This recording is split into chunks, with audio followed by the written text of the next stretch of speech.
প্রিয় দর্শক, সরকার বিপাকে পড়েছে। এই যে জুলাই সনদ ইস্যুতে এবং গণভোট ইস্যুতে বিপাকে আছে। সরকার যেমন বিপাকে আছে, তেমনি রাজনৈতিক দলগুলো বিপাকে আছে। এই সমস্যার সমাধানের জন্য সরকার চেষ্টা করছে যে একটা সমঝোতা, বিএনপি জামাতের মধ্যে সমঝোতা।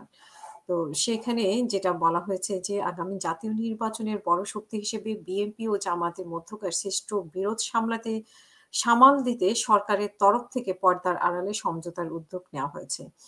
প্রধান উপদেষ্টা অধ্যাপক মোহাম্মদ ইউনূসের নির্দেশে আইন উপদেষ্টা ডক্টর আসিফ নজরুলের নেতৃত্বে ৪ জন উপদেষ্টা ইতিমধ্যেই বিএনপি ও জামাতের সঙ্গে ২ দফা কথা বলেছেন। তবে এখন পর্যন্ত সমঝোতার কোনো ইঙ্গিত মেলেনি। ২৮শে অক্টোবর জুলাই সনদ বাস্তবায়নে জাতীয় ঐকমত্য কমিশনের পক্ষ থেকে সরকারের কাছে সুপারিশ জমা দেওয়ার পরপরই দলগুলোর এরকম অবস্থা প্রকাশ্যে আসে। এক দল অন্য দলের বিরুদ্ধে ক্রমাগত বক্তব্য দিচ্ছে এবং সমঝোতার ক্ষেত্রে সরকার ২টি প্রস্তাব সামনে রেখে আলোচনা শুরু করেছে। এর মধ্যে একটি হলো বিএনপিকে পিআর আনুপাতিক প্রতিনিধিত্ব পদ্ধতিতে সংসদের উচ্চ কক্ষ গঠন মেনে নেওয়ার অনুরোধ করা হয়েছে। অপরদিকে অপর প্রস্তাবে জামাতকে বলা হচ্ছে যে একই দিনে জাতীয় নির্বাচন ও গণভোট মেনে নিতে। কিন্তু উভয় পক্ষই এখন পর্যন্ত প্রকাশ্যে তাদের অবস্থানে অনড়।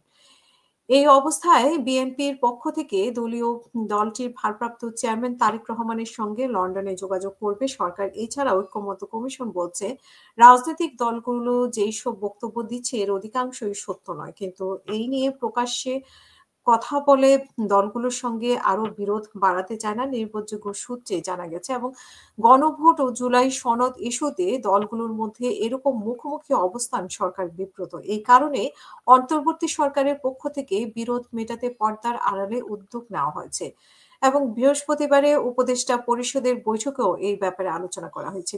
বিষয়টি সমাধানে আইন উপদেষ্টা ডক্টর আসিফ নজরুলের নেতৃত্বে ৪ জন উপদেষ্টার দায়িত্ব দেওয়া হচ্ছে। ইতিমধ্যেই তারা বিএনপি স্থায়ী কমিটির সদস্য সালাউদ্দিন আহমেদ এবং জামাতের নায়েবে আমির ডক্টর সৈয়দ মোহাম্মদ তাহের সঙ্গে আব্দুল্লাহ মোহাম্মদ তাহেরের সঙ্গে যোগাযোগ করেছেন এবং সমঝোতার পর জুলাই সনদ বাস্তবায়ন সংক্রান্ত আদেশ জারি হতে পারে। এবং সমঝোতার জন্য উপদেষ্টা পরিষদের কয়েকটি বিষয় নিয়ে চিন্তা করছে। প্রথমত, জুলাই সনদ বাস্তবায়নে বাধ্যতামূলক না করে আগামী সংবিধানের সংস্কার পরিষদের উপর ছেড়ে দেওয়া। দ্বিতীয়ত, অধিকাংশ উপদেষ্টা জাতীয় নির্বাচন ও গণভোট একই দিনে আয়োজনের পক্ষে। তৃতীয়ত, জুলাই সনদের প্রধান উপদেষ্টার পরিবর্তে রাষ্ট্রপতির স্বাক্ষরের আদেশ জারি করা। তবে এখন পর্যন্ত এই বিষয়ে কোনো সিদ্ধান্ত চূড়ান্ত হয়নি। উপদেষ্টা পরিষদ মনে করে যে ঢাকায় বিএনপির যে নেতৃত্ব রয়েছে তারা বড় কোনো সিদ্ধান্ত নিতে পারবে না। এজন্য লন্ডন থেকে দলটির ভারপ্রাপ্ত চেয়ারম্যান তারেক রহমানের সম্মতি লাগবে। তাই প্রধান উপদেষ্টাকে তারেক রহমানের সঙ্গে কথা বলার অনুরোধ করা হয়েছে। অন্যদিকে ঐকমত্য কমিশন সূত্র জানায় যে তারা রাজনৈতিক দলগুলোর মধ্যে সমঝোতার জন্য সব ধরনের চেষ্টা করছে, কিন্তু দলগুলোর ছাড় দিতে রাজি হয়নি। শেষ পর্যন্ত দলগুলো বলছে যে সনদ বাস্তবায়ন নিয়ে আমরা দলীয় অবস্থান জানিয়েছি, এরপর আপনারা সুপারিশ করবেন। সূত্র আরো জানায় যে দলগুলো যে অভিযোগ করেছে এর অধিকাংশই সত্য নয়, চাইলে এগুলো প্রমাণ করা যায়। কারণ এখন পর্যন্ত দলগুলোর সঙ্গে যেসব আলোচনা হয়েছে সেগুলো বিটিভির লাইভে প্রচার করা হয়েছে, ফলে এই ডকুমেন্ট আছে এবং সরকারের কাছে জমা দেওয়া হয়েছে। কিন্তু এখনই এই ডকুমেন্ট সামনে এনে রাজনৈতিক দলগুলোর সঙ্গে মুখোমুখি হতে চায় না সরকার।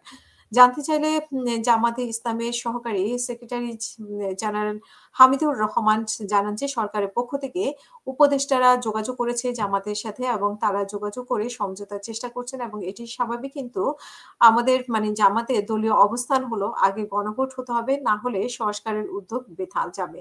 তিনি আরো বলেন যে একই দিনে জাতীয় নির্বাচন ও গণভোটের হলে জটিল পরিস্থিতি তৈরি হবে, সুতরাং আগে গণভোট হতে হবে। বিএনপির উচ্চ কক্ষে পিআর মানলে আপনারা জাতীয় নির্বাচনের দিন গণভোট মানবেন কিনা প্রশ্নের জবাবে জামাতের এই নেতা বলেন, দুটি ভিন্ন বিষয়, এটাকে আমরা এক করে দেখছি না এবং ঐক্যের স্বার্থে দলীয়ভাবে আমরা অনেক ছাড় দিয়েছি, কিন্তু দেশ ও জনগণের স্বার্থে কোনো ছাড় নয়।